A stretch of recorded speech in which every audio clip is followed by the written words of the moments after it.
2000 साल से भी पहले, जब दुनिया के नक्शों पर कई जगहें खाली थीं, मैसिडोनिया का एक छोटा सा राजकुमार था, अलेक्जेंडर, जिसे भारतीय लोग सिकंदर भी कहते हैं। वह कोई साधारण बालक नहीं था। जिस उम्र में दूसरे राजकुमार घोड़ों पर चढ़ना सीखते थे, उसी उम्र में अलेक्जेंडर ने एक जंगली घोड़े बुस्फालस को काबू कर लिया। दरबारियों ने फुसफुसाकर कहा, जो बालक घोड़े को वश कर सकता है, वह एक दिन साम्राज्यों को भी वश करेगा। उसे महान दार्शनिक अरस्तु ने शिक्षा दी। उन्होंने कहा, राजा केवल तलवार से नहीं, जान से भी राज करता है। ये वाक्य अलेक्जेंडर के दिल में बस गया। सिर्फ 20 साल की उम्र में वह राजा बना, लेकिन उसने यहीं रुकना नहीं चाहा। उसने अपने वीर सैनिकों को इकट्ठा किया और एशिया की ओर कूच किया। शहर दर शहर उसके आगे झुकते गए। थीब्स, टायर, मिस्र में उसे सूर्यपुत्र कहकर फराओ का ताज पहनाया गया। पर अलेक्जेंडर केवल विजेता नहीं था। जहां जहां वह गया, वहां उसने बाजार, पुस्तकालय और मंदिर बनवाए, अलग अलग देशों की राजकुमारियों से विवाह कराया और अपने सैनिकों को भी स्थानीय लड़कियों से विवाह करने को कहा। वह कहता, अगर हमें दुनिया पर राज करना है तो हमें इसे जोड़ना भी होगा।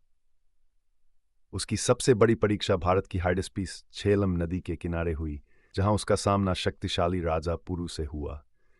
पुरु हाथियों की सेना लेकर आए थे। हाथियों पर कवच था और बारिश हो रही थी। सैनिक डर गए, लेकिन अलेक्जेंडर अपने घोड़े पर सवार होकर सीधे युद्ध में उतर गया।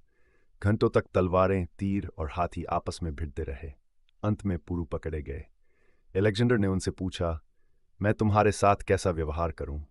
पुरु ने कहा, राजा के साथ जैसा व्यवहार होता है। अलेक्जेंडर मुस्कराया, तो फिर ऐसा ही होगा। उसने पुरु को उनका राज्य वापस दे दिया और उन्हें मित्र बना लिया।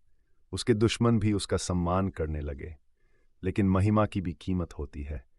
घर से दूर रहते रहते उसके सैनिक थक गए और अलेक्जेंडर भी बाबिलोन शहर में बीमार पड़ गया। मात्र 32 वर्ष की उम्र में उसने अंतिम सांस ली। कहा जाता है कि जब सेनापतियों ने पूछा साम्राज्य किसे मिलेगा, तो उसने धीमे से कहा, सबसे शक्तिशाली को। और वह इतिहास बन गया। आज भी जिन शहरों की उसने नींव रखी, खासकर अलेक्जेंड्रिया, वहां उसका नाम चमकता है। लोग उसे केवल विजेता नहीं, बल्कि दूरदर्शी शासक और संस्कृतियों को जोड़ने वाला मानते हैं। और दोस्तों, अगर आप चाहते हैं कि इसके अगले पार्ट जल्द ही आई, तो वीडियो पे 100 लाइक और कमेंट के दीजिए कर दीजिए।